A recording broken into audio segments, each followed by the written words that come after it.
Hey guys! Alright guys, we're here today on Throwback Thursday to do a Patreon request from this patron right here. Asked us to check out Scar Symmetry Ghost Prototype 1 Measurement of Thought. Now, I didn't put on this shirt knowing that we were going to do this song, but it kind of worked out perfectly. Yeah. Wow, it's like the stars are aligning. Yeah. Just like the way they did around Christmas time when the wise men were following it. At least that's what popular opinion says. I don't believe in any of that shit. I don't think anybody showed up. If they showed up there and they saw freaking baby Jesus, JC himself, and where was he, in the manger or? Yeah. Like, wouldn't they think like, oh, let's bring him to a hotel, or at least to like a bed and breakfast at best? Yeah. I mean, those guys had loot. Yeah, bro. They had money. You know all the. So it's like they spent the night in a fucking 5-star hotel. And then they go the next day to give him some gifts, probably stuff from the bar. Yeah, but the whole story was that all the hotels or whatever were booked already, so they didn't have anywhere to go. So where did the rich guys spend the night? In the manger too? I doubt it. We could always take it from the Family Guy one where Cher was in town. That's why all the. Really? That was from the Family Guy one. Cher was in town. Is that that's why everything was booked? Yeah. Wow. Leave it to Family Guy. I mean, that's hilarious. But I think she's been around long enough, probably since the dawn of time, I think. Anyways, are you ready to check out some Ghost Prototype 1 Measurement of Thought? Yeah. All right, let's do this.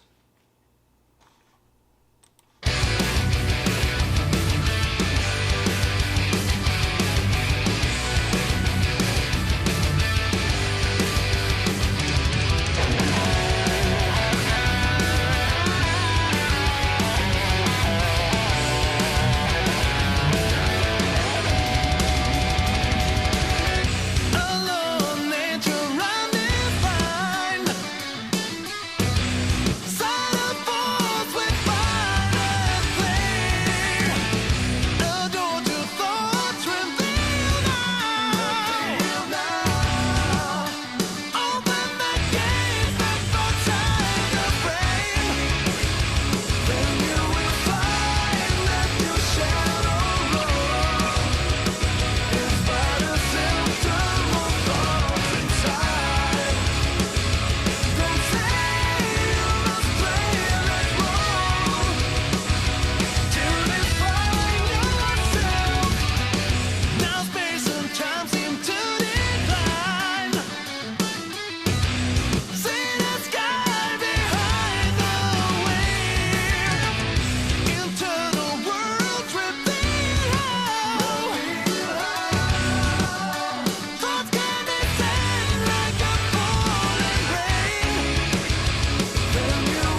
these credits rolling was like the most useless thing I've ever seen in a video. So subscribe, Like happy face. like all it was missing is smash it. But I Yeah. mean, like the credits. Like we don't know who the band the song is, and all the guy did is he put some screen with the audio and the like.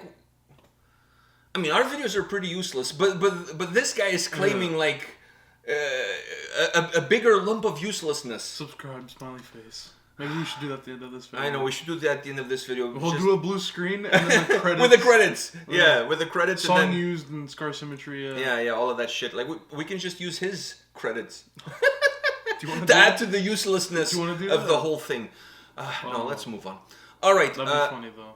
it would have been funny. Subscribe, smiley face. By the way, I just want to go back to that whole wise men. Wise guy. No, that would have been The wise guys showing up. 3 wise guys showing up at the birth of JC. Now that would have been a completely different story. Somebody would have gotten whacked. Yeah. That's for sure. And I'm assuming it would have been Joseph, because that guy had it coming. You know, like the guy was a putz as far as I'm concerned. But anyways, I just want to go back to one thing. If they're so wise, their gifts don't show a lot of wiseness. I don't think that's even a word in it. Why not show up with an all-inclusive gift? Oh, Knowing that the gold. dude or money. Oh, gold? No, it wasn't one gold. Someone gave. What was If it? it was silver, I don't know. Some which type is not of- even worth as much. It was some type of metal. I know one guy brought. Frankincense and myrrh. I know the incense makes sense because they're in a place with animals and it probably stinks. So you need to kind of like, they didn't have what do you call it? Febreze. Exactly. They didn't have Febreze, so that kind of makes sense. But you would think one of them would give them a gift like an all-inclusive. Yeah. Let Mary pamper herself like with a mani-pedi. Like something. Joseph carried them all the way there. His back must be hurting. At least a nice little back rub. I'm not saying happy endings, but just like a back rub. Yeah. I mean, those guys were not very wise. They were not wise guys. They were not wise guys. They were definitely not wise guys. All right, moving. That was just stuck. I needed to get that off my chest. You have to see the Cher thing.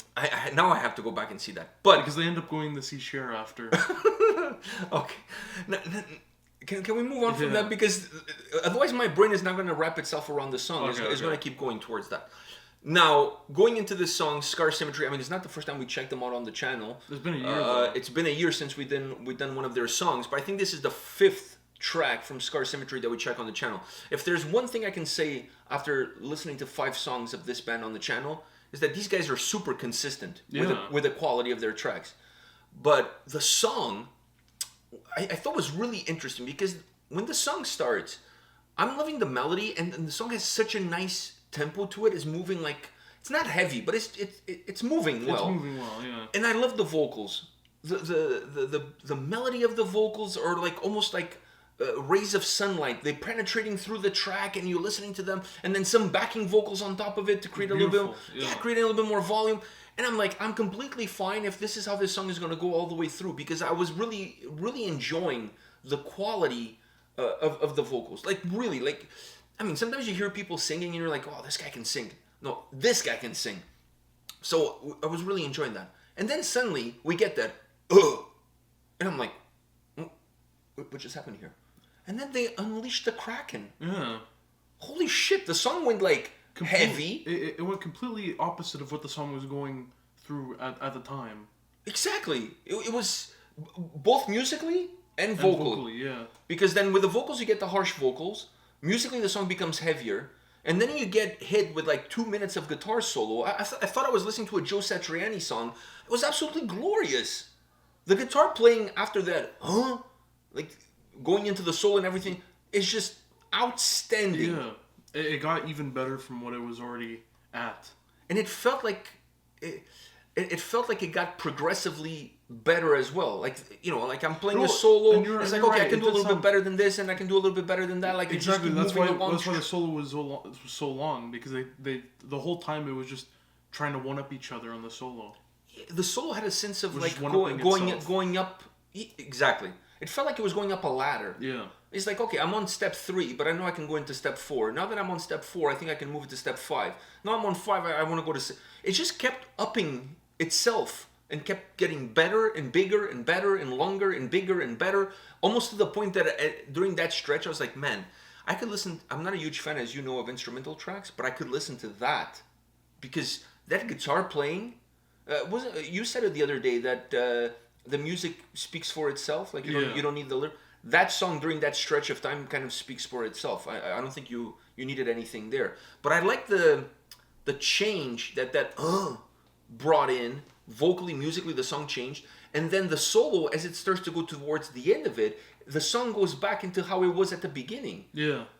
But it doesn't have like a break. It just kind of smoothly transitions. It was a smooth transition into it. Yeah. So it's interesting that the first transition into that more heavier, aggressive side has that introduction that like, holy shit, something is happening here. The song is changing. But I like the fact that at the end, one little grunt was able to switch out the song completely.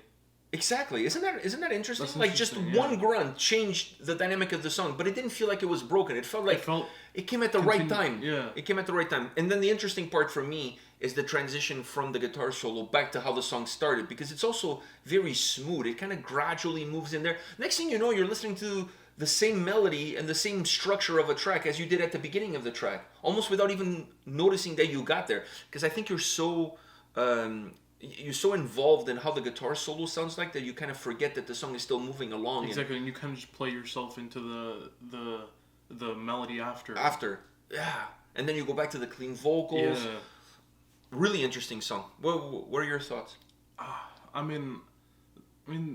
You're right. These guys are very consistent throughout the videos we've done on the channel. I'd say throughout all of them that we've done, the one we did 2 years ago in Portugal, Limits to Infinity, I think. Yeah. That one, for me, was the most memorable out of all the ones we've done. That's the one that stuck with you? That's the one that has stuck with me. Like, whenever I think of these guys, I think of that song. Oh, wow. That's interesting. That's really interesting. But I think we can all agree that consistency is the key word for these guys. Yeah. I mean, of all 5 songs we've done, it's None really have been bad. Yeah, it's like pulling at straws here. I mean, like, really, which one was the bad one? There was no bad one. They're all different. They all have their own uniqueness to it, but there's no bad songs from these guys so far from all the ones we've checked out on the channel. Always very musically and vocally, very consistent all the way through, I must say. All right, guys, this is it for this Throwback Thursday. Come back tomorrow. We'll have more videos for you. See you guys. See ya.